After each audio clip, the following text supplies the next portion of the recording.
Yo, got this little piece, very nice, that I bought in Cornwall. I like my time in Cornwall. But yeah, anyway, I want to discuss how much influence that Kanye West, Travis Scott, and Lil Pump has had on the past like 8 years of hip hop and rap. So, Kanye West. Obviously, we know Kanye West has been the most influential rapper for the past 10, 15 years, um, along with Kendrick. But the difference is that we know after the beef that happened with Drake, Kendrick. Let's be honest, Kendrick fell off like very hard. Um, Compared to Kanye West, who, yes, he said people, he's fallen off compared to his prime, his Life of Pablo, his Ye, his Jesus is King. But I still love the new Kanye projects, the Vultures, the Dondas, the Bully, and Kanye West sound. With Kanye West, let's talk about Lil Pump as well. So the song "I Love It" with Kanye West and Lil Pump. The sound on that song, it still sounds like it came out like a month ago to today in Big 2-6.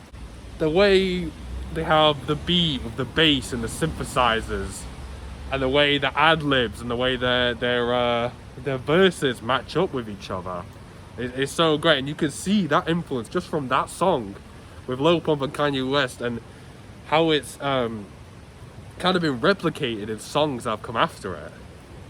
Let me take a hit here. You should see the setup I got. I got my phone on two knives over here.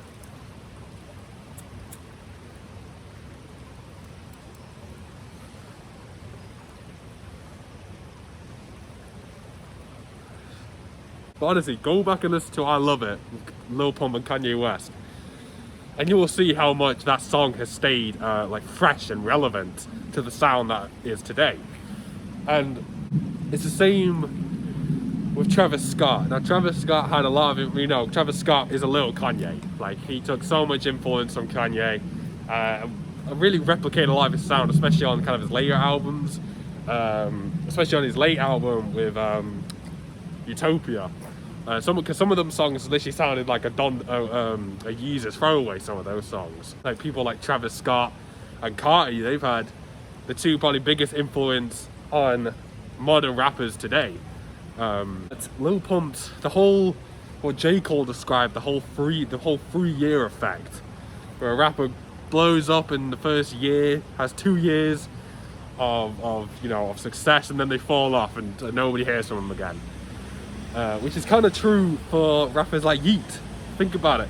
From late 2020, 21, Yeet, late 2020, 21 to 23, early 24, Yeet was on top of the world. He was the biggest rapper at that point ever. Think about that. He was the biggest rapper at that point. He was selling out shows. He was creating masterpieces of albums and singles. We all know that. I was there, you were there for it. And it's sad that it's over now, because Yeet's new shit that he's been putting out is garbage. Alright, let's be honest. It does not compare to anything that like what he made before.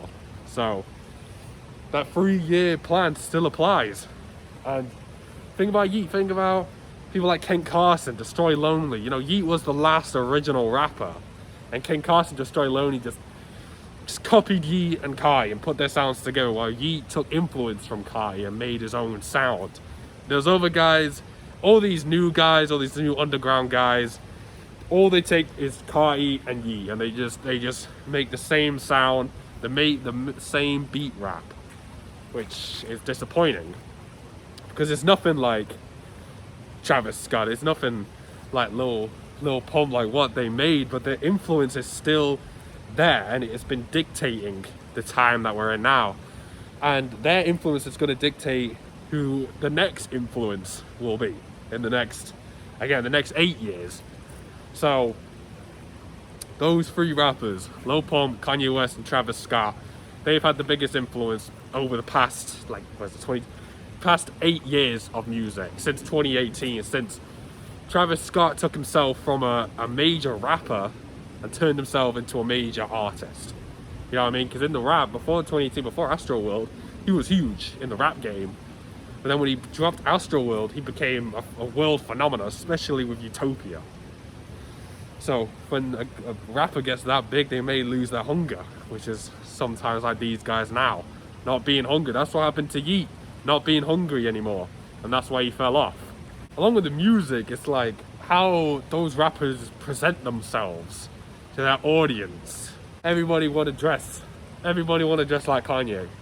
Everybody want to be like Travis Scott. Everybody wants the early success of Lil Pump. And we saw how each of their actions and their songs and their albums have put those three artists where they are today. Some still the greatest, most influential rappers of all time.